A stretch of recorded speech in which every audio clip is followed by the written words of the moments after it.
यहाँ पर आपको खबर दें, इस्राइली फौज का हिजबुल्लाह के सरबराह हसन नसरुल्लाह को शहीद करने का दावा सामने आया है। हिजबुल्लाह सरबराह हसन नसरुल्लाह को आज सुबह निशाना बनाया गया। इस्राइली मीडिया का कहना है कि बैरूत पर इस्राइली हमलों का हदफ हिजबुल्लाह के सरबराह हसन नसरुल्लाह थे।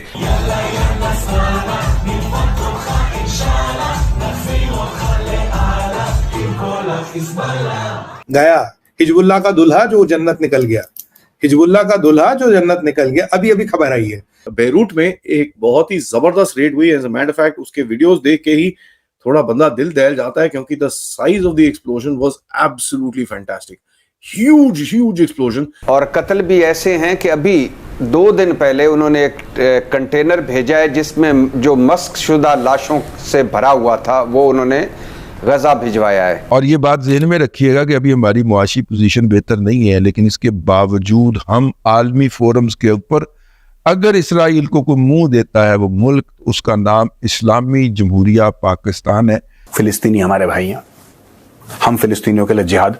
तुम्हारे घर तोड़ के तुम्हारे घरों में मिसाइल डाल देगा इसराइल, और डाल भी रहा है। वहाँ पे 42,000 लोग गजा में मारे गए हैं और लेबनान में मामला शुरू हो गए हैं। आपने उसका जिक्र तक नहीं किया। ये मतलब कहाँ की, मैं समझ नहीं पाता। अगर आपने फिर अल जजीरा को लेकर आओ, हाय मर गए, हाय मार दिया दैया रे दैया। चले कश्मीर का जिक्र ना करें आप, देख मतलब ठीक है इस वक्त वो उस तरह मामला नहीं है गर्म जिस तरह लेबनान या फलस्तीन का मामला है। फलस्तीन का तो जिक्र करो ना, खुदा का खौफ करो यार। इस वक्त जब हम बात कर रहे हैं उस वक्त अक़वाम मुत्तहिदा का इजलास हो रहा है और मुसलमान सफीर भी वहां मौजूद हैं।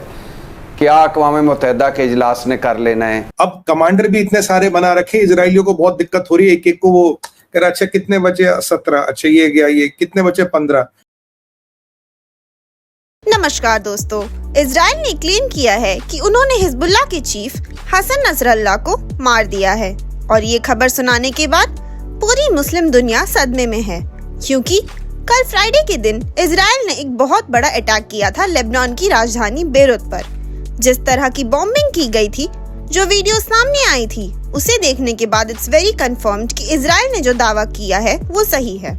और जब से ये खबर पाकिस्तान मीडिया को पता चली है, इनकी मीडिया में एक अलग ही भवंडर मचा हुआ है और पाकिस्तानियों को समझ नहीं आ रहा कि इजराइल के खिलाफ बोले या ना बोले, क्योंकि क्या पता अगला टारगेट पाकिस्तान ही बन जाए। कल शहबाज शरीफ यूएन में जाकर इजराइल के खिलाफ बड़ी बड़ी बातें कर रहा था और जिस वक्त ये इस्लामिक मुल्क इजराइल को कंडेम करने में लगा हुआ था, उस वक्त इजराइल के फोर्सेस लेबनान में बॉम्ब गिराने पर लगे हुए थे। इसी टॉपिक पर चलिए आगे पाकिस्तानी मीडिया का रिएक्शन देखते हैं। वीडियो को लाइक और चैनल को सब्सक्राइब कर लें। अब जो रिपोर्ट्स आ रही हैं कि हसन नसरल्लाह जो सेक्रेटरी जनरल है हिजबुल्लाह के, वो उसमें टॉय हो गए हैं और ये चीज कल रात से चल रही है। अभी तक मैं आपको बड़ा क्लियरली बोल रहा हूं, अभी तक ना हिजबुल्लाह की तरफ से कोई स्टेटमेंट है इसके बारे में, ना ईरान की तरफ से कोई स्टेटमेंट है इसके बारे में, ना किसी और कोई टट्टू मट्टू की तरफ से कोई स्टेटमेंट है उस रीजन के अंदर अबाउट द फैक्टर कि भाई नसरल्लाह को कुछ नहीं हुआ, वो एकदम ठीक ठाक है। होता क्या है, जब ऐसी कोई रूमर फैलता है तो एक फटाफट स्टेटमेंट आ जाता है, बोलते हैं कि साहब नहीं वो ठीक है, एवरीथिंग इज ऑलराइट, कुछ नहीं है। और जहां तक कि जो बंदे के ऊपर बात होती है वही आके खुद बोल देता है कि नहीं एकदम सब फिट है। तो कल रात से ये इंसिडेंट चल रहा है। करीब 5:30 बजे इजराइल टाइम पे ये रेड हुई, तो करीब 4 और घंटे आसपास, 4 और घंटे भारत उससे आगे, तो करीब 9:30 पौने 10 के बीच में ये रेड हुई भारतीय टाइम के बीच के हिसाब से। बेरूट में एक बहुत ही जबरदस्त रेड हुई। As a matter of fact उसके वीडियोस देख के ही थोड़ा बंदा दिल दहल जाता है, क्योंकि the size of the explosion was absolutely fantastic. Huge explosion, and जिसके अंदर बोलता है कि साहब हिजबुल्लाह के जो सेक्रेटरी जनरल हैं हसन नसरल्लाह टॉय हो गए हैं और उनके साथ एक और हशीम सफुद्दीन जो एक लीडर है एग्जीक्यूटिव काउंसिल के हिजबुल्लाह के, नसरल्लाह के कजन है और उनके सक्सेसर माने जाते हैं, वो भी उसमें गायब हो चुके हैं।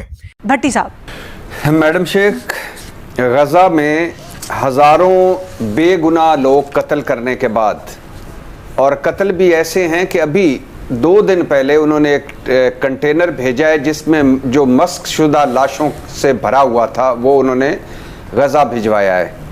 हजारों लोग कत्ल करने के बाद लाख के करीब लोग माजूर बेगुनाह लोग माजूर बनाने के बाद, और जो कत्ल और माजूर होने वाले हैं मैडम शेख, उनमें ख़वातीन और बच्चों की अक्सरियत है, और लाखों लोगों को बेघर करने के बाद और गजा की तकरीबन 20% ज़मीन मज़ीद छीन लेने के बाद और कासिम सुलेमानी से लेकर इस्माइल हानिया तक सारा कुछ करने के बाद अब इसराइल लबनान पहुंचा है।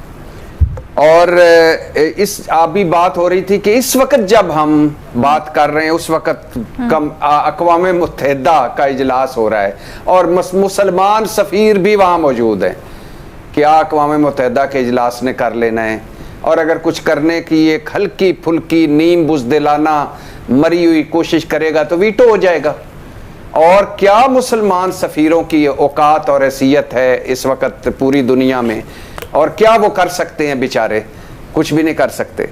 और अब मैडम शेख सवाल आपका ये है कि गजा के बाद इसराइल के लबनान पर हमले, दुनिया इसराइल को रोकने में नाकाम क्यों है?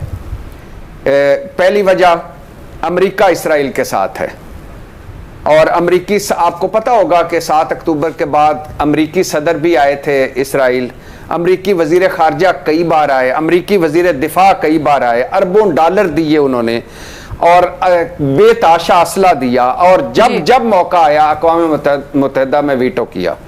बरतानिया और 90% यूरोप साथ है इसराइल के।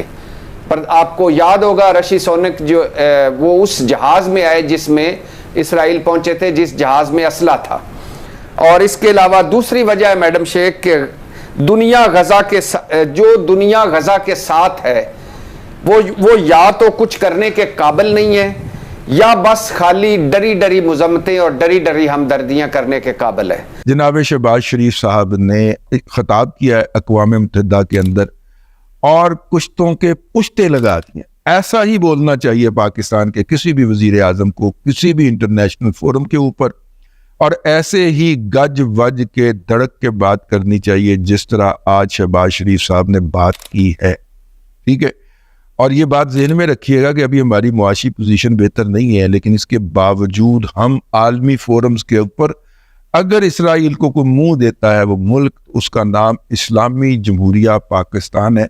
और ऐसे मौके होते हैं जिसके ऊपर अपने पाकिस्तानी होने पे फख्र होता है कि जिस वक्त कोई 52 के 52 इस्लामी मुल्कों में से कोई भी किसी के भी सरबराह का जब वहाँ पे खिताब आया है तो उसने मुंह में घुंघनियाँ डाल ली हैं। पाकिस्तान का वज़ीर आज़म अब तक वाहिद वज़ीर आज़म है एक इस्लामी मुल्क का।